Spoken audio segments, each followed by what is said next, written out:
आज हिंदी की एक क्लास में आपका पुनः स्वागत है। आज की हमारी क्लास का विषय है आचार्य रामचंद्र शुक्ल की समीक्षा पद्धति।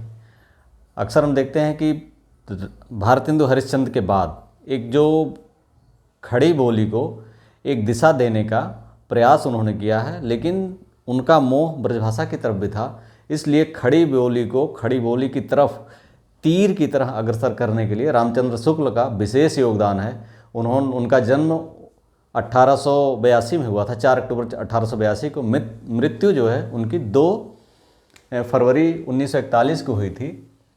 4 अक्टूबर 1882 को इनका जन्म हुआ था रामचंद्र शुक्ल जी का, और मृत्यु जो है ये कब हुई थी? 2 फरवरी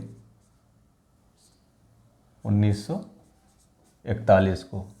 अब हम देखते हैं कि 82 यानी 85 में भारतेंदु जी का देहांत हुआ था, 82 में इनका जन्म हुआ था। यानी भारतेंदु हरिश्चंद्र के बाद इनका जो समय है, अधिकतर समय इनका जो बीता है उसमें छायावाद, हिंदी कहानी नाटक का उत्थान काल, प्रेमचंद का समय, इसके बाद 41 का समय होता प्रगतिवाद का, और उसके जस्ट पहले 36 तक कौन सा समय रहता है? छायावाद का। और 41 में इनकी मृत्यु होती है। 41 तक इन्होंने इनका आचार्य रामचंद्र शुक्ल जी का समय रहता है। इनकी आज की क्लास में हम केवल चर्चा करेंगे ये समीक्षा पद्धति की। इन्होंने हिंदी में क्या योगदान दिया उसकी अलग क्लास होगी, लेकिन इनकी समीक्षा पद्धति क्या थी? ये हिंदी साहित्य की समीक्षा के केंद्रीय पुरुष हैं। हम जानते हैं कि इसके पहले समीक्षा का जो एक तरह से आधुनिक रूप आज हमारे सामने है, वो रूप उस समय नहीं था। समीक्षा का अर्थ एक तरह से उसके बारे में बताना, रचनाओं के बारे में, लेकिन जो सूक्ष्म समीक्षा है उसकी जो लोक मंगल या लोक साहित्य या लोगों से जोड़ करके, उनके सुख दुख से जोड़ करके जो साहित्य को देखा जाने लगा है, उसके अनुसार उसका विश्लेषण किया जाने लगा है, उसमें रामचंद्र शुक्ल जी की विशेष भूमिका है। इसीलिए इनकी जो समीक्षा पद्धति थी वो कई बिंदुओं पर आधारित थी। जैसे इनकी जो समीक्षा पद्धति थी तार्किक, विश्लेषणात्मक,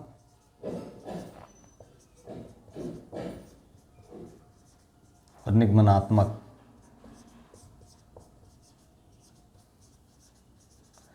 3 प्रविधि थी इनकी। ये बिना तर्क की कसौटी पर कसे जो है और उसका विश्लेषण किए।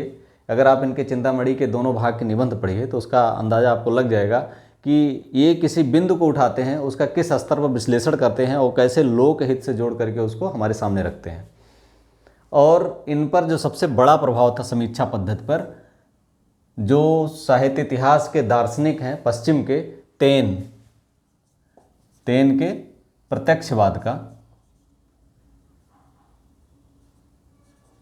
प्रत्यक्षवाद या विधेयवाद का।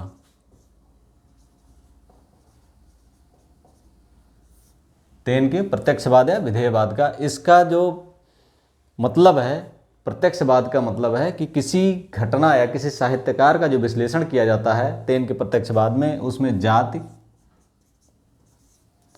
क्षण और वातावरण के आधार पर किया था। वातावरण। अब यहाँ जाति का मतलब हमारी वर्ण व्यवस्था की जाति नहीं है। जाति का ऐसे समझ लीजिए कि जैसे हम कहते हैं हिंदी जाति, तो हिंदी जाति मतलब होता है कि आप बिहार, झारखंड, मध्य प्रदेश, हरियाणा, कुछ हिस्सा पंजाब, हिमाचल प्रदेश, उत्तर प्रदेश, इन क्षेत्रों को अगर एक पट्टी के रूप में देखें तो यहाँ पर हिंदी जात निवास करती है। धुर हिंदी जात कह सकते हैं, निवास करती है। अगर मराठा जात देखेंगे तो पूरा मराठी क्षेत्र, इसके आसपास के जो क्षेत्र हैं अन्य राज्यों में मराठी भाषी लोग जो मराठी भाषा का उसी में खाते हैं, उसी में पीते हैं, उसी में घूमते टहलते हैं, सब कुछ उनका मराठी भाषा ही है, तो मराठा जाति हो गई, हिंदी जाति हो गई। तो ये जाति का मतलब ये है कि उस जो साहित्यकार है वो किस पट्टी का है। जैसे हिंदी जाति का मतलब है कि अगर कोई साहित्यकार हिंदी जाति का है तो यहाँ की उसके साहित्य में यहाँ के कल्चर का, यहाँ की घटनाओं का, यहाँ के समग्रता का, यानी वो बचपन से अपनी गरीबी देखा होगा, लोगों से संबंधों को देखा होगा, लोगों से कैसे मिलना जुलना है, कहाँ जाना है, और उसका कार्य व्यापार क्या है, उसकी पढ़ाई लिखाई कैसी है, राजनीति का उस पर क्या प्रभाव है, अर्थव्यवस्था का उस पर क्या प्रभाव है, इस तमाम सारी चीज़ों को बचपन से देखता आया है, तो इसका जो है असर उसके साहित्य पर पड़ेगा। तो वातावरण, क्षण, जिस क्षण साहित्यकार ने रचना किया है, यानी जब उसके मन में कुछ लिखने का भाव आया तो उस क्षण वो क्या सोच रहा था, उसके दिमाग में कौन सी चीज़ें थीं, किसी अपने सुख का था कि दुख का था, या किसी ने उसको धोखा दिया था, किसी के साथ किसी ने उसको जो है प्रोत्साहित किया था, मोटिवेट किया था, किस तरह का भाव उसके मन में था, उसके आधार पर उसका साहित्य निकलता है। अगला है वातावरण, जहाँ साहित्य रचा जा रहा है, जैसे वो साहित्य कहाँ पर रचा जा रहा है, किसी युद्धग्रस्त क्षेत्र में रचा जा रहा है, या शांति वाले क्षेत्र में रचा जा रहा है, या ऐसे क्षेत्र में रचा जा रहा है जहाँ पर लोग सामंजस्यपूर्ण तरीके से रहते हैं, या कहाँ सांप्रदायिक दंगे होते हैं, तो उसका असर, बंटवारा होता है तो उसका असर जो है उसके साहित्य पर पड़ता है। हम देखते हैं बंटवारा पर लिखा गया है, दंगों पर लिखा गया है, तो वो जो घटनाएं होती हैं उस पर, तो उनकी जो प्रविधि है, प्रत्येन का प्रत्यक्षवाद इस पर जो है हावी है, इनके समीक्षा पद्धति पर, और ये जाति क्षण वातावरण के आधार पर होता है। अब देखते हैं कि इन्होंने, और एक चीज़ और, इन्होंने व्यवहारिक और सैद्धांतिक समीक्षा, इसके पहले जो है एक व्यवस्थित रूप नहीं था समीक्षा का, लेकिन इन्होंने सैद्धांतिक समीक्षा, व्यवहारिक समीक्षा दोनों का समन्वय किया और दोनों पर अपने विचार व्यक्त किए। तो अब देखते हैं कि इनकी सैद्धांतिक समीक्षा में कौन कौन से बिंदु थे। सैद्धांतिक, रामचंद्र शुक्ल जी की सैद्धांतिक समीक्षा, सैद्धांतिक समीक्षा। सैद्धांतिक समीक्षा में रामचंद्र शुक्ल जी ने जो एक कसौटी निर्धारित की, उन्होंने यहाँ पर सबसे बड़ी जो एक सिद्धांत दिया, रसवाद और लोक मंगलवाद को जोड़ दिया। रसवाद और लोक मंगलवाद, मंगलवाद। अब रसवाद क्या है, लोक मंगलवाद क्या है? रसवाद हम जानते हैं कि कोई भी हमें सुख होता है, दुख होता है, तो हमारा व्यक्तिगत होता है, उसको हम स्वयं सहते हैं, स्वयं झेलते हैं, स्वयं व्यक्त होते हैं। लोक मंगलवाद वो है कि हम जो कल्याणकारी, लोक कल्याणकारी कार्यों के लिए जो हमारे मन में भाव आता है, वो लोक मंगलवाद है, जिससे हम समष्टि के या समाज के या लोगों के व्यापक हित को जब सोचते हैं तो उससे जो हमें खुशी मिलती है वो लोक मंगलवाद है। और जब हमारे व्यक्तिगत सुख दुख होते हैं तो ये होते हैं रसवाद है, या उसका जो रस मिलता है, हम संगीत सुन रहे हैं तो उसका जो हमें आनंद मिलता है तो व्यक्तिगत रूप से मुझे मिलता है, किसी और को नहीं मिलता है, तो उसका आनंद ये लोक। लेकिन उन्होंने इन साहित्य में रसवाद और लोक मंगलवाद को क्या किया, जोड़ दिया। उन्होंने कहा कि लोक हृदय में, हृदय की लीन होने की दशा रस दशा है। क्या कहा? लोक हृदय में, हृदय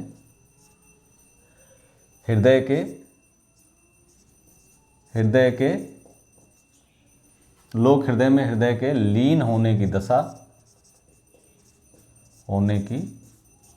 क्या है? रस दशा है। रस दशा, रस दशा मतलब यह है कि लोक हृदय में हृदय के लीन होने की दशा का मतलब है कि अगर हमारा मन प्रसन्न होता है, किससे? हमारा मन अगर प्रसन्न होता है कि किसी ऐसी चीज़ से प्रसन्न होता है जिससे लोकहित हो रहा हो, कोई लोकहित का भाव हमारे मन में आता है। अगर हम कोई साहित्य रच रहे हैं, जैसे नागार्जुन का साहित्य हम देखते हैं कि जनता मुझसे पूछ रही है क्या बतलाऊं, जन कवि हूँ मैं साफ कहूँगा क्यों हकलाऊं। तो यहाँ पर जो प्रसन्नता है उनको जन कवि होने की प्रसन्नता है, वो जन के लिए बोल रहे हैं, जन लोगों के लिए उनके मन में जो भाव है वो उनके हृदय में, लोक हृदय में हृदय के लीन होने की दशा, यानी उनका हृदय उनके हृदय में लीन हो गया है। यानी बेस्ट की भावनाओं का समष्टि में या संकीर्ण भावनाओं का समष्टि में विलय होना है, या समष्टि में लीन होना है, या समष्टि का अनुभव करना है, लोगों का सुख दुख का अनुभव करना है। क्योंकि साहित्यकार तभी उनका सुख दुख अनुभव कर पाएगा और तभी जो है स्वयं को व्यक्त कर पाएगा लोगों की घटनाओं को, लोगों की परेशानियों को, लोगों की सुख को, लोगों के दुख को अपने साहित्य में तभी व्यक्त कर पाएगा जब उनके सुख दुख का अनुभव करेगा। तो इन्होंने कहा लोक हृदय में हृदय के लीन होने की दशा रस दशा है। इसकी इन्होंने जो व्याख्या की है रस मीमांसा में की है। अपनी इनकी पुस्तक है, क्या है, रस मीमांसा। यहीं पर इन्होंने जो एक अन्य शब्द दिया साधारणीकरण, कभी कभी IAS PCS दोनों में साधारणीकरण पूछा गया, ये क्या है। तो साधारणीकरण एक्चुअल में साधारणीकरण ही है। इसकी जो व्यापक व्याख्या है उसकी चर्चा नहीं करेंगे, बहुत बड़ा शब्द है और बहुत छोटा शब्द भी है। साधारणीकरण मतलब हो गया कि आपने जो सुख दुख समझा, उसके बाद जो आप में इनपुट आया, उसका आउटपुट जो निकला, या साहित्यकार ने अपने आप को जो व्यक्त करने के लिए लेखनी चलाई, वो लेखनी लोगों के कितने समझ में आ रही है या कितने उनके हृदय के करीब जा रही है।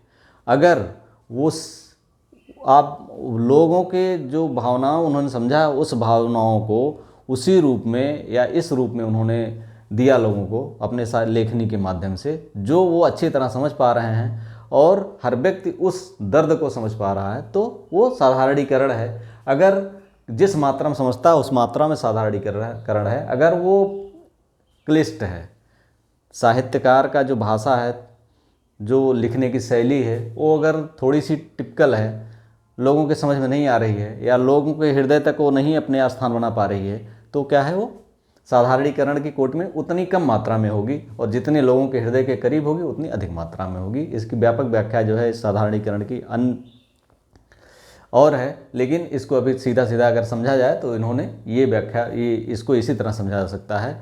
इसमें एक शब्द उन्होंने अपने मीमांसा में किया, रसात्मकता की मध्यम कोटि। रसात्मकता की मध्यम कोटि। रसात्मकता की मध्यम कोटि मतलब होता है कि अगर हम कोई उपन्यास पढ़ रहे हैं, उसमें नायक होता है, नायक के अगेंस्ट जो होता है, कह सकते हैं वो खलनायक होता है, या उसके जो विपरीत जो खड़ा होता है, उसके प्रति भी कभी कभी पाठक की सहानुभूति उत्पन्न होने लगती है। इसका कारण है कि उसका भी हृदय लोक हृदय में लीन होने की करीब होता है, लीन होने की दशा में आने लगता है। बहुत सारे चलचित्र इस तरह से होते हैं जिसमें जो नायक होता है उसमें विपरीत कार्यों के करते हुए भी वो हीरो होता है, नायक होता है। कारण है कि उसका जो हृदय है लोक हृदय में लीन होता है, या ऐसे काम करता हो जिससे लोक हृदय को प्रसन्नता होती है, उनका फ़ायदा होता है, उनका लोक मंगल होता है। तो इस वजह से इनको जो है इसे पाठक की सहानुभूति मिल जाती है ऐसे नायक को, या विपरीत नायक के विपरीत जो चरित्र है उसको। तो इसे कहते हैं रसात्मकता की मध्यम कोटि। अब देखते हैं कि इन्होंने कौन सी कसौटियाँ निर्धारित की है। सैद्धांतिक समीक्षा की रामचंद्र शुक्ल जी ने जो कसौटियाँ निर्धारित की हैं वो कौन कौन सी हैं।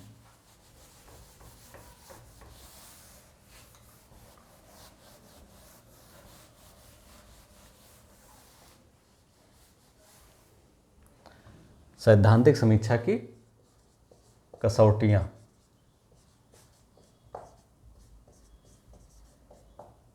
इनकी जो सैद्धांतिक समीक्षा की कसौटियाँ हैं उसमें सबसे पहले इन्होंने कविता को भाव योग माना है। कविता को भाव योग माना है, और इसे किसके बराबर माना है, कर्म योग और ज्ञान योग। कर्म योग प्लस ज्ञान योग के बराबर माना है। हम वहाँ भी देखते हैं, कहाँ पर, कामायनी में देखते हैं, ज्ञान भिन्न कछ क्रिया भिन्न है, आशा क्यों पूरी हो मन की, एक दूसरे से न मिल सके ये विडंबना है जीवन की। यानी ज्ञान भिन्न कछ क्रिया भिन्न है, कर्म और ज्ञान अगर भिन्न भिन्न है तो एक दूसरे से न मिल सके, यानी भाव योग वहाँ पर नहीं आता है। तो इन्होंने भाव योग माना है, यानी भाव से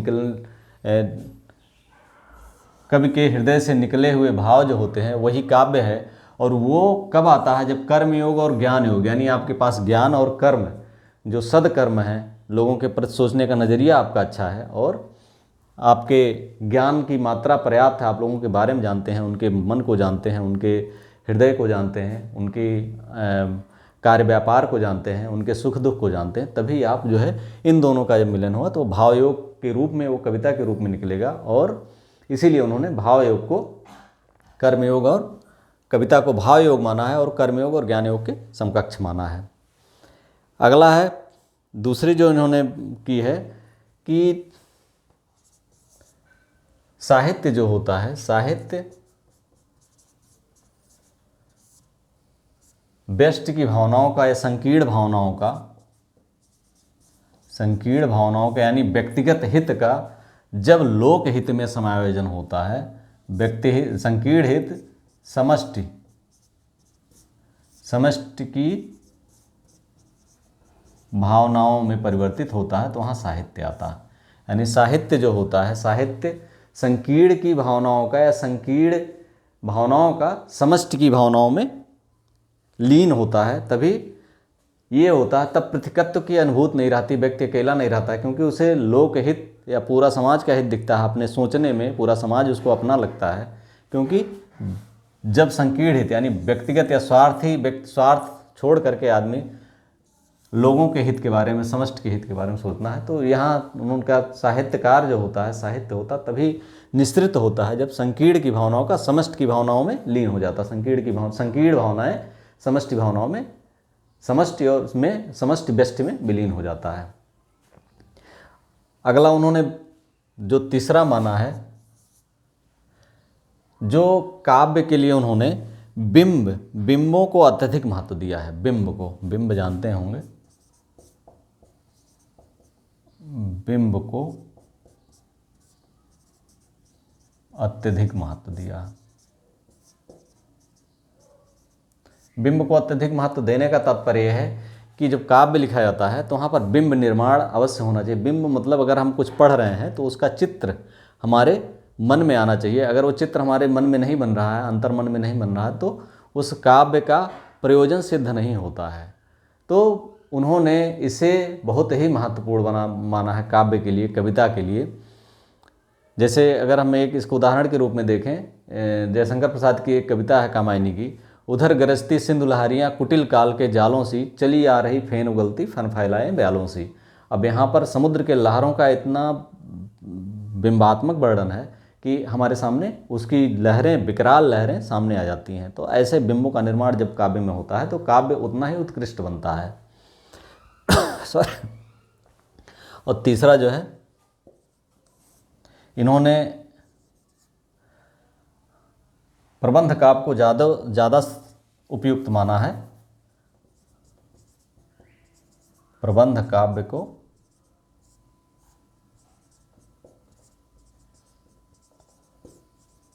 अधिक श्रेष्ठ माना है, खंड काव्य की अपेक्षा श्रेष्ठ माना है। मुक्तकों की अपेक्षा। हम जानते हैं कि प्रबंध काव्य जो होता है ये किसी नायक के संपूर्ण जीवन चरित्र को व्यक्त करता है। संपूर्ण जीवन चरित्र उसमें रहता है, उसका पूरा संघर्ष रहता है। यही कारण है कि जो रामचंद्र शुक्ल जी हैं, इन्होंने जो नायक, उनका कहने का तात्पर्य है कि जो लोक मंगल की सिद्धावस्था होती है और लोक मंगल की साधनावस्था होती है, यानी लोक मंगल के लिए जो नायक संघर्ष करता है उसका पूरा जीवन चरित्र जो हमारे समाज के सामने आना चाहिए वो इसमें आता है प्रबंध काव्य के द्वारा। खंड काव्य मुक्तक में क्या होता है, एक एक दोहे होते हैं, उसमें कुछ जो संदेश होते हैं वो होते हैं, समाज के प्रति जो कुरीतियाँ होती हैं वो आती हैं। तो इसका जो व्यापक साधनावस्था की जो स्थिति आती है, जो संघर्ष की, नायक के संघर्ष की स्थिति आती है, वो नहीं आती है। इसलिए उन्होंने इसको अधिक काम में माना है साहित्य के लिए, मुक्तकों को नहीं। और यही कारण है कि हम जानते हैं कि जो भक्ति काल के जो कवि हैं, 4 कवि पर उन्होंने विचार किया है। कौन कौन से हैं? सूर, कबीर, तुलसी और जायसी। इसमें सूर और कबीर को वो महत्व नहीं दिए हैं जो महत्व उन्होंने तुलसी और जायसी को दिया है। उसमें भी सर्वश्रेष्ठ महत्व तुलसी को दिया है, क्योंकि गोस्वामी तुलसीदास जी ने रामचरितमानस के श्री रामचंद्र जी का जो चरित्र है, निरंतर संघर्षों का चरित्र है, उन्होंने लोक मंगल की साधना अवस्था का प्रतीक मान करके इसे अधिक महत्व दिया है। इसके बाद इन्होंने अस्पष्टता को अधिक महत्व दिया है। प्रतीक प्लस रहस्यवाद को खारिज किया है।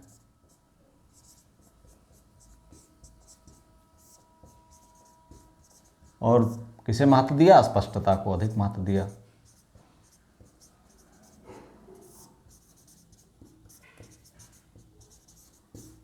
अधिक महत्व। इसका तात्पर्य यह है कि जो यहाँ प्रतीकात्मक कविता है या रहस्यवाद है, रहस्यवाद हम कहाँ देखते हैं?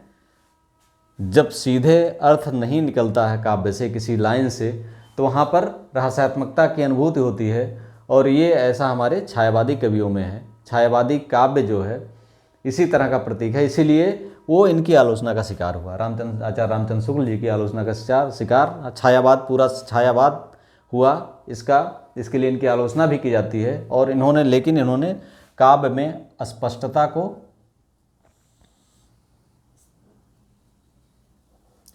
को अधिक महत्व दिया है और प्रतीक और रहस्यवाद को खारिज किया है। इसके अलावा अलंकारों का सीमित प्रयोग, अलंकारों का सीमित प्रयोग को अधिक महत्व दिया है। जैसे अलंकारों का सीमित प्रयोग उन्होंने माना है, लेकिन अधिक प्रयोग नहीं।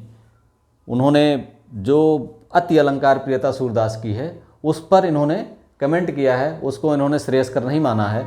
इन्होंने अलंकार को माना तो है कि ज़रूरत तो होती है काव्य के लिए, लेकिन अति अलंकार प्रियता नुकसान करती है उनको। उन्होंने उदाहरण दिया कि अगर कोई महिला है, कुरूप महिला है, तो कितना भी आभूषण वो लाद ले, सुंदर नहीं बन सकती है। कितनी भी आभूषण के द्वारा उसकी सुंदरता में वृद्धि आभूषण नहीं कर सकते हैं।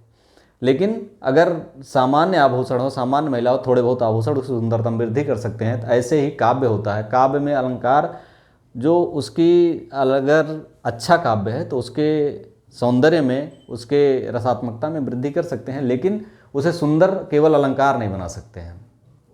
इसके नेक्स्ट जो अगला बिंदु उन्होंने दिया है, जो अभी हमने बताया कि लोक मंगल की साधना अवस्था, सिद्धावस्था। छठवां, लोक मंगल की साधनावस्था और लोक मंगल की सिद्धावस्था, दो चीज़ें होती हैं। उन्होंने साधनावस्था को अधिक उपयुक्त माना।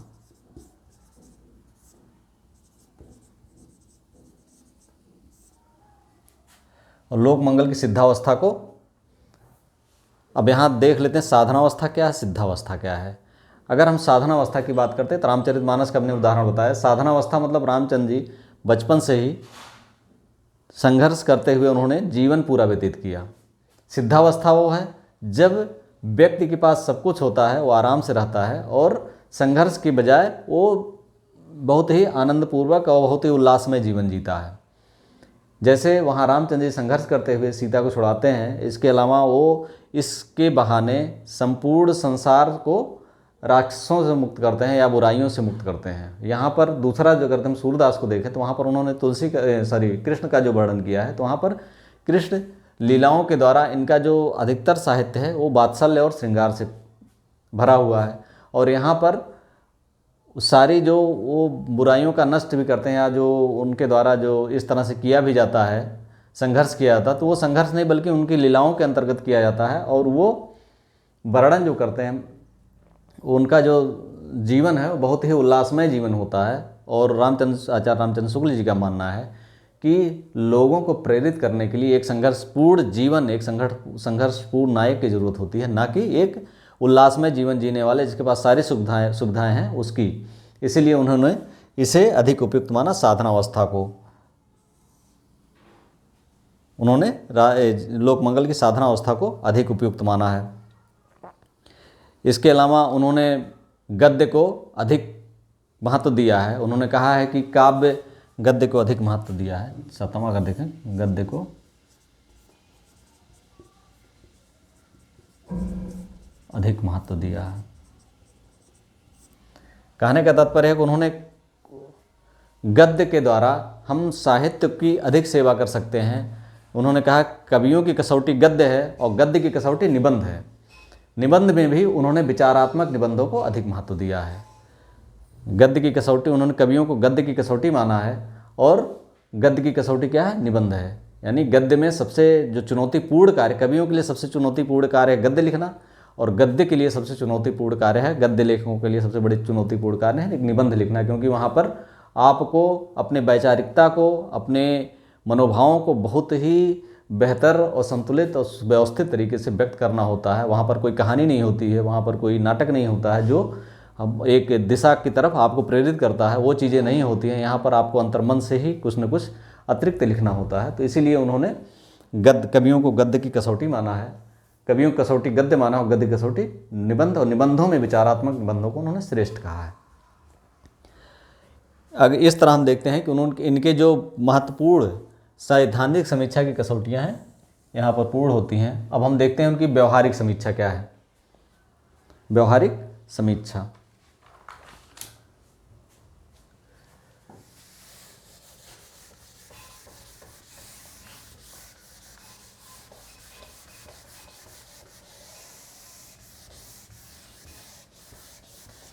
व्यवहारिक समीक्षा, रामचंद्र शुक्ल की व्यवहारिक समीक्षा, इसी जो सैद्धांतिक समीक्षा है इसी से अगर मिलाकर आप देखेंगे तो बहुत अच्छे से समझ में आ जाएगा और बहुत ही आसान है पढ़ना इसको। हालांकि एग्जाम के लिए पॉइंट ऑफ व्यू से बहुत महत्वपूर्ण है, क्योंकि शुरुआती जो हम देखते हैं कि रामचंद्र शुक्ल के भारतेंदु हरिश्चंद्र के बाद जब भी हिंदी साहित्य के उत्थान में भारतेंदु हरिश्चंद्र, चूँकि इनका जो प्रेम था ब्रजभाषा से भी था और गद्य के लिए हालांकि इन्होंने खड़ी बोली का प्रयोग किया है, लेकिन रामचंद्र शुक्ल ने भारतेंदु हरिश्चंद्र के बाद खड़ी बोली को एक व्यापक या एक ऐसा आधार फाउंडेशन प्रदान किया जिस पर जितनी ऊंची मंजिल चाहें वो बना सकते हैं, चाहे जितनी ऊंची मंजिल जब तक चाहें, वो फाउंडेशन रामचंद्र शुक्ल जी ने दिया है। और उसी वजह से, उसी कारण से आचार्य रामचंद्र शुक्ल का जो योगदान है वो बहुत महत्वपूर्ण है। अब इनकी देखते हैं व्यवहारिक समीक्षा।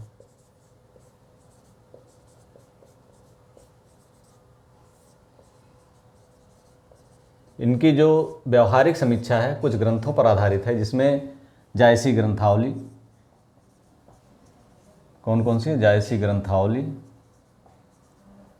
दूसरी है भ्रमर गीत, तीसरी है, जो तीसरा ग्रंथ है इनका गोस्वामी तुलसीदास, गोस्वामी तुलसीदास, और चौथा है हिंदी साहित्य का, हिंदी साहित्य का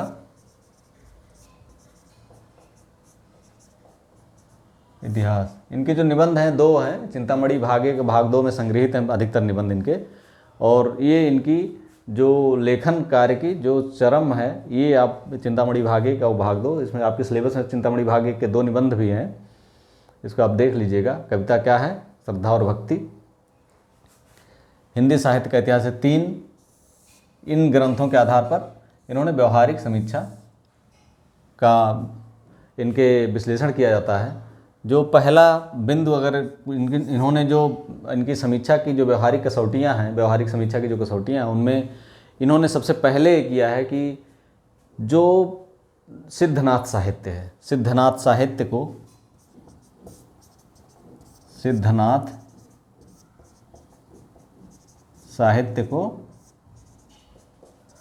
साहित्य की कोट से बाहर कर दिया,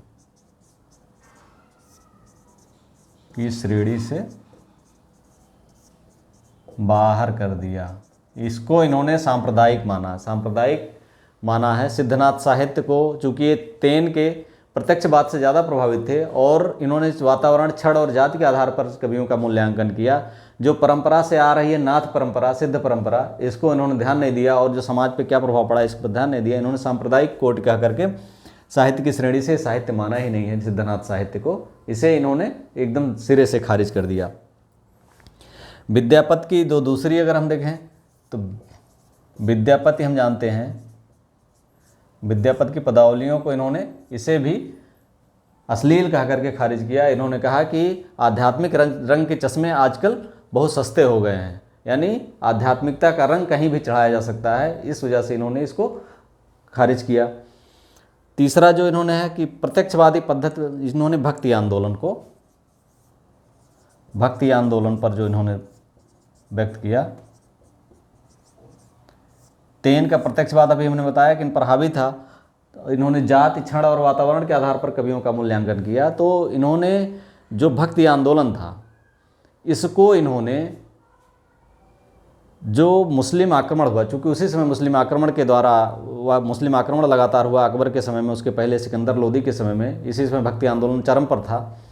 तो इन्होंने मुस्लिमों के अत्याचार, आक्रमण की हताशा का परिणाम बनाया भक्ति आंदोलन। क्योंकि अगर हम किसी से पीड़ित होते हैं, प्रताड़ित होते हैं, हम मजबूर होते हैं, हम कुछ नहीं कर सकते हैं, तो हमारे पास ईश्वर के पास जाने के अलावा कोई चारा नहीं होता है। तो इसी विवशता का परिणाम उन्होंने भक्ति आंदोलन बताया। भक्ति आंदोलन को विवशता का परिणाम, मुस्लिम आंदोलन की विवशता का परिणाम बताया।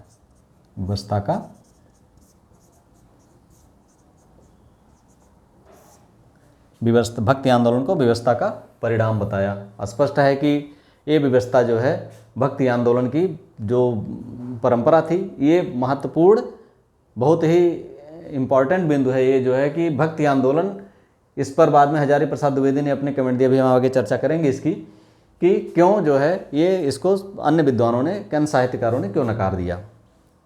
अगला जो बिंदु उन्होंने दिया है कि ये जो भक्ति आंदोलन थे, चारों कवियों पर चर्चा की इन्होंने। कौन कौन से? सूर, कबीर, तुलसी और जायसी।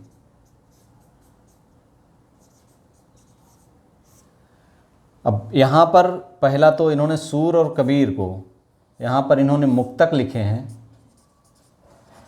और यहाँ पर इन्होंने प्रबंध काव्य। मुक्तक जो हैं, मुक्तक इनकी श्रेणी में थे ही नहीं। इन्होंने मुक्तकों की अपेक्षा प्रबंध काव्य को अत्यधिक उचित माना है। तो जाहिर सी बात है कि इनको, सूर और कबीर को महत्व नहीं मिला जो तुलसी और जायसी को मिला। पहला बिंदु तो ये हो गया। दूसरा बिंदु है, इन्होंने इनकी अलंकार प्रियता,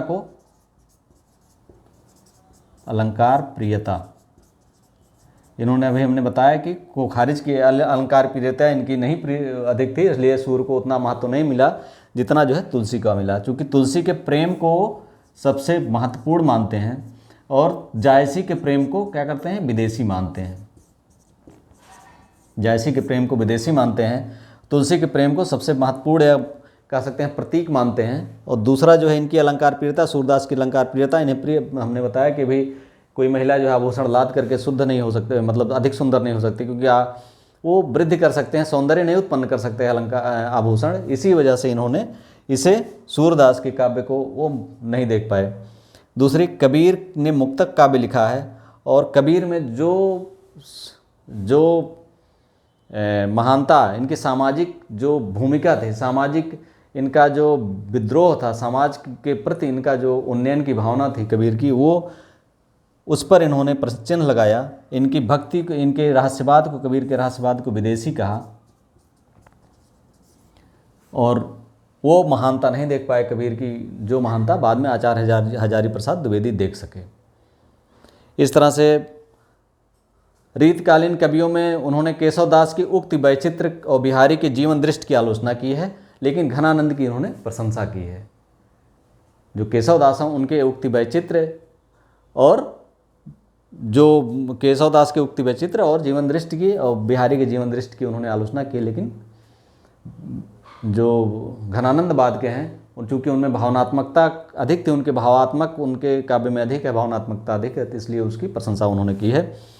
भारतेंदु मंडल, भारतेंदु हरिश्चंद्र की उन्होंने, उनके योगदान को, चूँकि नवजागरण का गुरुदूत भी उन्हें कहा जाता था, तो उनके योगदान की भी इन्होंने बहुत ही प्रशंसा की है, भारतेंदु मंडल की, उनके समस्त कवियों की। लेकिन रहस्यवाद बाद के समय में अगर हम देखें तो महावीर प्रसाद द्विवेदी के भाषाई अनुशासन को उन्होंने श्रेष्ठ माना है। आचार्य हजारी प्रसाद द्विवेदी को भी उन्होंने श्रेष्ठ माना है। लेकिन जो ईसाई संतों के फंटसमासा से आए हुए जो रहस्यात्मकता है, उसका जो उससे जो उत्पन्न छायावाद है, इसको इन्होंने सिरे से खारिज कर दिया है और छायावाद को महत्व नहीं दे सकता। बाद में जो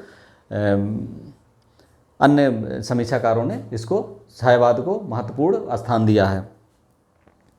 अब इनके आलोचना पद्धति की कमियां क्या हैं? समीक्षा पद्धति के बाद अब इनके आलोचना पद्धति की कमियां क्या क्या हैं?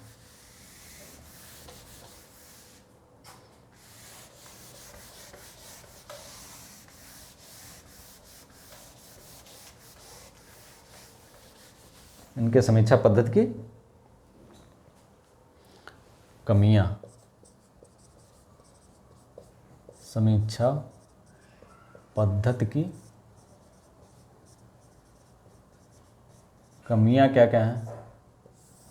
पहली तो यही है, प्रबंध काव्य को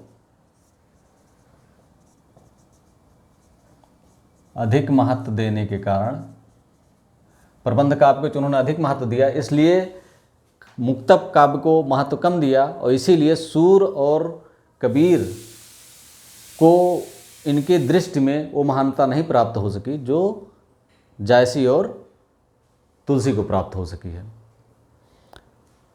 दूसरा जो है, वो अभिजात संस्कारों से मुक्त नहीं हो सके हैं, इसलिए उनके काव्य में वह महानता दिखाई जो बाद में आचार्य द्विवेदी देख सके हैं। अभिजात संस्कारों से मुक्त नहीं हो सके।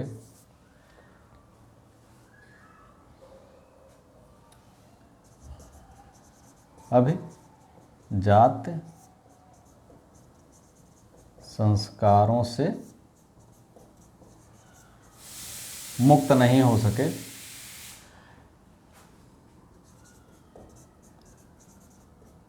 अभिजात संस्कारों से मुक्त नहीं हो सके, इसलिए कबीर के काव्य में, कबीर की सामाजिक स्थिति में वो महानता ही नहीं देख सके जब बाद में हजारी प्रसाद द्विवेदी देख सके हैं। ये हमने अभी आपको बताया कि कबीर का काव्य जो है, आचार्य हजारी प्रसाद द्विवेदी ने कबीर नामक एक ग्रंथ लिख करके इसका परिमार्जन किया और कबीर को वो स्थान साहित्य में दिखाया जिसके वास्तविक रूप से वो हकदार थे या उससे कहीं के हकदार थे।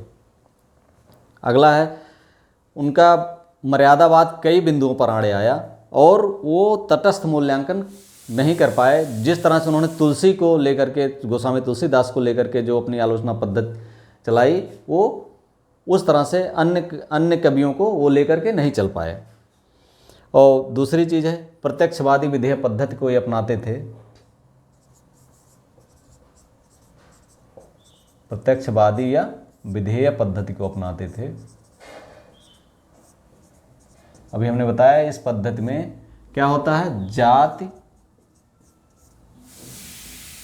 वातावरण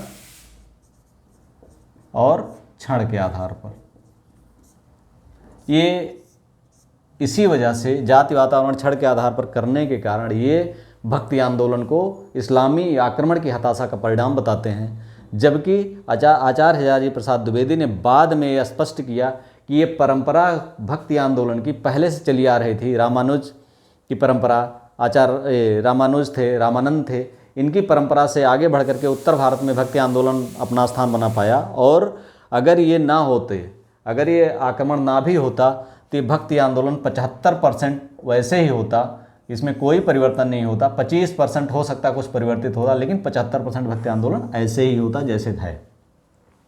तो स्पष्ट रूप से आचार्य हजारी प्रसाद द्विवेदी ने इसका परिमार्जन किया बाद में। अगला जो है, रहस्यवाद को इन्होंने खारिज किया।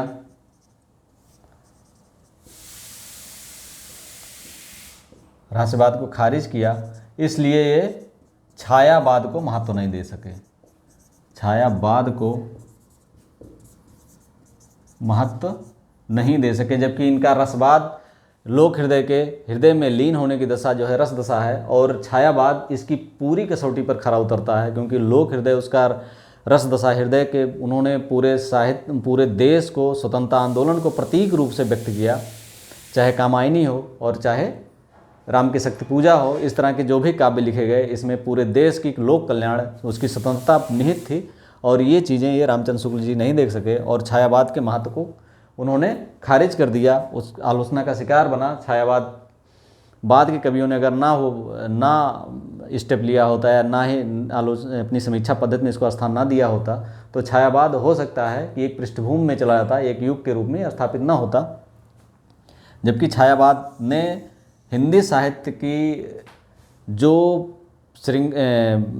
रसात्मकता, उसके काव्य में, उसके लाइनों में, जो शब्दों में जो रसात्मकता होनी चाहिए, जो पहले जो है जो रसात्मकता ब्रज भाषा में श्रृंगारिक भाषा को व्यक्त करने के लिए जो ब्रज भाषा में थी, वो उसको प्रदान करने का कार्य, खड़ी बोली को प्रदान करने का कार्य इन जैसे स्वर्णिम, स्वप्निल इस तरह के शब्दों को ला करके उन्होंने अधिक सरस बनाया खड़ी बोली को, इस छायावादी कवियों ने। तो ये बहुत बड़ी इनकी आलोचना पद्धति की कमी थी जो छायावाद को इन्होंने सिरे से खारिज किया। इन्होंने साहित्य को स्वदेशी और विदेशी में बांटा, स्वदेशी और विदेशी में बांटा। इससे हुआ कि इन्हें जो है कबीर का रहस्यवाद और जायसी का प्रेम विदेशी लगा और इसी वजह से ये भक्तकालीन काव्य का ठीक से मूल्यांकन नहीं कर सके। और उसके बाद निबंध और गद्य को अधिक महत्व दिया। इसमें भी निबंधों को अधिक महत्व, निबंध को अधिक, और इसमें भी विचारात्मक निबंधों को अधिक, यानी गद्य को अधिक महत्व दिया। इनके 2 चिंतामणि भाग 2 निबंध संग्रह हैं और उसमें भी निबंध का अधिक, इसमें गद्य में निबंध को अधिक महत्व दिया और उसमें विचारात्मक निबंधों को। अगर आप चिंतामणि पढ़ेंगे तो कितने विचारात्मक, कितने विश्लेषणात्मक निबंध है इसका अंदाजा आपको हो जाएगा। तो विचारात्मक निबंधों को दिया। इस तरह से समीक्षा पद्धति में अपनी रुचि को, अपने शौक को केंद्र में स्थापित करने का प्रयास इन्होंने किया है। अगला जो बिंदु है, इन्होंने समकालीन साहित्य की उपेक्षा की। समकालीन साहित्य की उपेक्षा। हम जानते हैं कि यहाँ पर प्रेमचंद्र थे, इनके समकालीन जो है प्रेमचंद इनके पूरे समय के दौरान उपलब्ध रहे, लेकिन इन्होंने कोई चर्चा नहीं की है। दूसरा, 1941 का समय प्रगतिवाद का समय, इनका मृत्यु जब 1941 में होती है तो उसके पहले 36 में ही प्रगतिवाद आ चुका था। उसके पहले ही सूर्यकांत त्रिपाठी निराला जी की कविताओं में प्रगतिवाद दिख रहा था। छायावादी जो भी कवि थे वो 36 के बाद या 36 के पहले ही उनकी कवियों में प्रगतिवादी विचारधारा आनी शुरू हो गई थी और उसकी उन्होंने प्रगतिवाद पर चर्चा नहीं की। बाद उपेक्षित। इस तरह हम देखते हैं प्रेमचंद और प्रगतिवाद यानी समकालीन साहित्य की उपेक्षा के द्वारा ये उपेक्षित रहा है। इस तरह से हम देखते हैं कि रामचंद्र शुक्ल जी ने इतनी कमियां थीं, लेकिन फिर भी उन्होंने साहित्य में एक तरह से युग पुरुष के रूप में समीक्षा को एक व्यवस्थित रूप प्रदान करने के लिए एक युग पुरुष का काम किया और व्यवहारिक समीक्षा और सैद्धांतिक समीक्षा, इन दोनों को संस्कृत परंपरा से जोड़ा और उसका समन्वय किया अंग्रेजी परंपरा से। तो इससे जो हमारी समीक्षा पद्धति थी वैश्विक पटल पाई और वैश्विक पटल पर आने की वजह से साहित्य हमारा एक ऐसे प्रतिमान में स्थापित हुआ जिसका वैश्विक संदर्भ में महत्व होता है। अगर हम इन समीक्षा पद्धतियों को अगर हम खारिज करते, अगर इसको हम ध्यान में ना रखते या रामचंद्र शुक्ल जी अगर ना होते तो हम कूपमंडूक ही बने रहते। अपने साहित्य को वैश्विक लेवल पर स्थापित करने में हमें बहुत कठिनाई होती है और उसको बाद में अधिक प्रयास करने पड़ते। लेकिन समीक्षा पद्धति के द्वारा, इस समीक्षा के द्वारा उन्होंने एक वैश्विक वातावरण बनाने में बहुत ही महत्वपूर्ण भूमिका अदा की। और इसके अलावा जो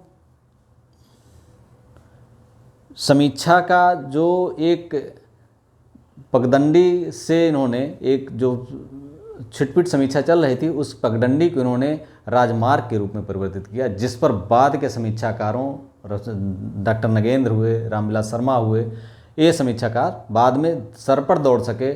आचार्य हजारी प्रसाद द्विवेदी हुए, इन्हीं समीक्षा पद्धति को पकड़ करके वो अगर कबीर को महत्व दे सके तो इसीलिए दे सके कि इन्होंने खारिज किया था। प्रेमचंद को अगर महत्व दिया जा सका और छायावाद को अधिक महत्व दिया जा सका, तो इसी वजह से कि रामचंद्र शुक्ल की समीक्षा पद्धति में वो कमियां थीं, और उन कमियों को दूर करने के प्रयास में इन कवियों ने अलग एक अपना मानदंड स्थापित किया और अलग तरह का साहित्य हमारे सामने आया।